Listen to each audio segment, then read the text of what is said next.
Question 18. Find matrix X such that AX equal to B, where matrix A contains elements 1, negative 2, negative 2, 1, and B contains elements negative 3, negative 1. Now here AX equal to B, and order of matrix A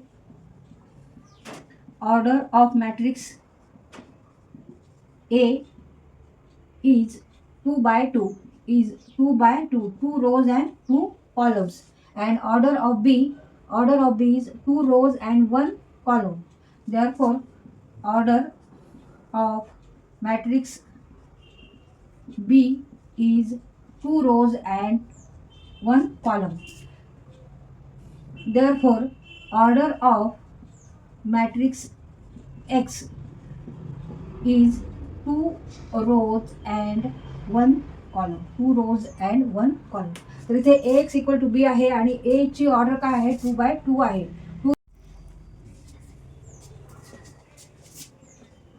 Ax equal to b. A is here 1, negative 2, negative 2, 1, and order of x is 2 by 1. Suppose or let the X matrix contains A and B elements. Here column is 1 and row 2, 1 first row and second row. Order is here 2 by 1, and order of matrix A is 2 by 2, 2 rows and 2 columns, first row, second row, and column, first column, second column, equal to matrix B, negative 3, negative 1, and order of this matrix is 2 rows and first column. First जे horizontal आहे त्याला row आपण समजतो आणि जे vertical आहे त्याला आपण कॉलम समजतो. आता इथे एक कॉलम आहे आणि 2 रो आहे, आणि लिहिताना आधी आपण रो नंबर लिहितो, 2 rows अँड फर्स्ट 1 कॉलम. तर इथे ह्या दोन्हीचं मल्टिप्लिकेशन घेऊ आपण आधी, आणि it is equal to this matrix. मग इथे इक्वालिटी ऑफ मॅट्रिसेस रूल वापरू, and therefore corresponding elements are same. Therefore value of a and b इथे आपण फाइंड आउट करू शकतो. तर इथे मल्टिप्लिकेशन करू आपण.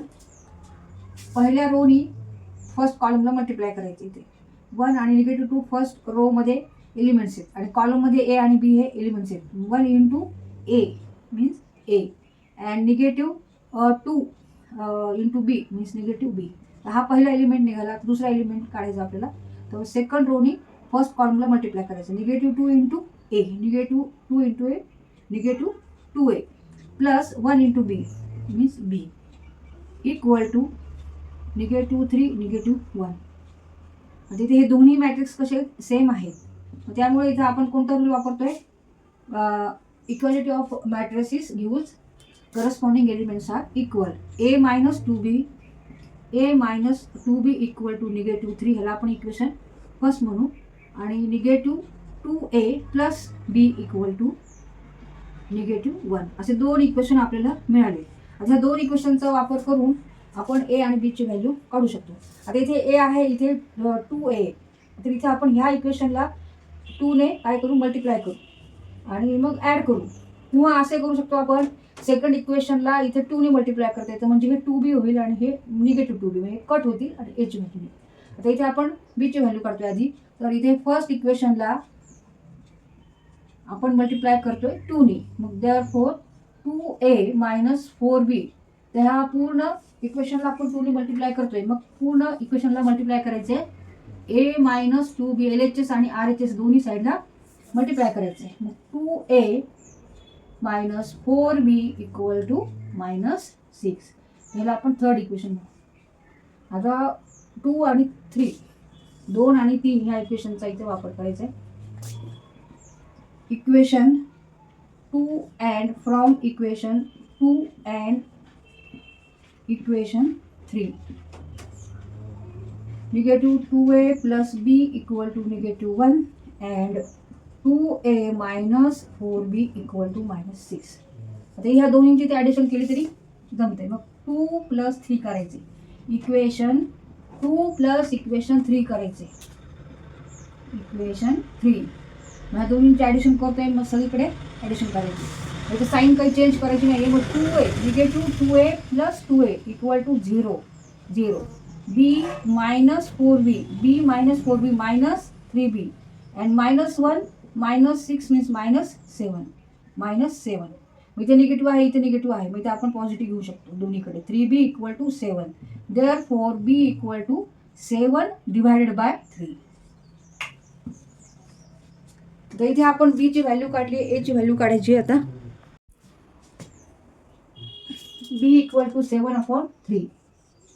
तर a ची व्हॅल्यू काढू. तर a ची व्हॅल्यू काढण्यासाठी आपण कोणते इक्वेशन घेतलं तरी चालतं, फर्स्ट, सेकंड, थर्ड कोणते इक्वेशन घेतलं तरी चालेल. त्याच्यामध्ये b ची आपण इथे व्हॅल्यू ठेवायची आणि a ची व्हॅल्यू काढायची. तिथे आपण फर्स्ट इक्वेशन घेऊ. a minus 2b equal to -3. Put here b equal to 7/3.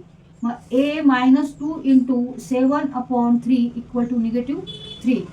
a minus 2 into 7 इथे मल्टिप्लिकेशन आहे, 2 आणि 7चा गुणाकार आहे, 14/3 बरोबर -3 -3. Therefore a equal to -3 plus 14 divided by 3. इकडे टर्म गेल्यावर प्लस केलं आपण, इक्वल टू द इथे cross multiplication 3 into 3 9 -9 plus 14 divided by 3 equal to 5/3.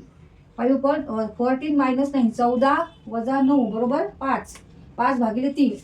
Therefore a equal to 5 divided by 3.